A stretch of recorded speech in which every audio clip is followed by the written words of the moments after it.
Hello, first and second and third grade teachers. This week we're talking about the prodigal son, and so you'll have an activity sheet for them to do as they're waiting, so a coloring sheet.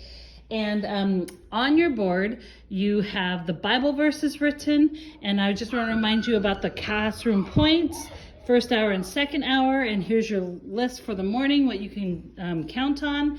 And remember, as kids bring home their or bring back to church their cool activity sheets, Bible time, they can write their name on a card and get a date, points. They write their name and write the date on their returned card, and they'll start earning points towards the end of the summer party at SHKids. So when you are in here, the verse is written up there, and you can erase words. They tell you to replace them with like the opposite, but I certainly don't want them to hear, Lord, you are so mean.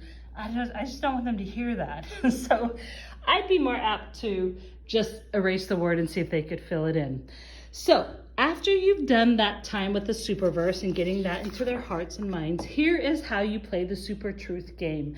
I've made one change from this, so I just want to be clear. This line is here.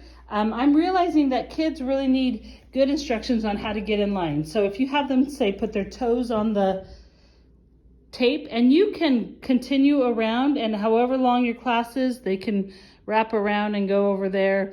So you just want them all in one single line. And when you say go, they grab 5 pieces of inheritance. It does not have to be in the bag. In fact, I'll take it out because it's more fun that way. And life is more fun to do things in a fun way. So they get 5, and they run over here, and they get to the X, and they throw their fun and, oh, I almost made it, into the fun and games. They are just wasting their inheritance. They have 5, and they're just getting, I'm missing every single one of them. So I think you can go and give them twice, or just have everybody do that. Then once their inheritance is gone, they're empty. There's no bag for them to put their little things in. They're just going to carry it in their hand. They get on their knees and they crawl back because they're so ashamed, and they know that they're just going to be received as a servant. But everybody in the line is going to high five them, hug them, cheer them as they crawl back, and they'll get to the end of the line and sit crisscross applesauce. And then the other person will take their 5 pieces of inheritance. They'll run to the X. They'll toss their inheritance. Maybe they'll make it, maybe they won't. And that's the fun game. So I think it'll be good. Every room is kind of set up like this.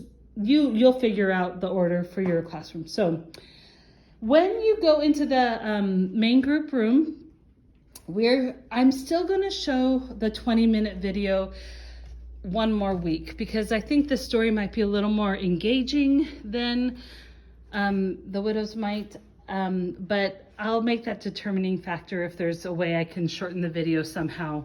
But when we go in there, again, there'll be a game that we'll do. It's a balloon game, so I'm going to put painter's tape on the floor so kids will know where to stand. So we'll have 4 lines, and they'll be passing a balloon forward and backward. So it'll be very clear. Read through the game so you as a leader have an understanding about how it's going to go. That way you can help navigate the room. And I just thank you for serving our kids. I pray that you have a great weekend. I hope I told you everything. Oh, you know what? I hope you didn't turn me off, because I just want to remind you that if they bring back one of those take-home Bible times, have them write their name and date it, and we will keep track of their points. At the end of the summer, we'll have some fun party. So, all right, thank you very much.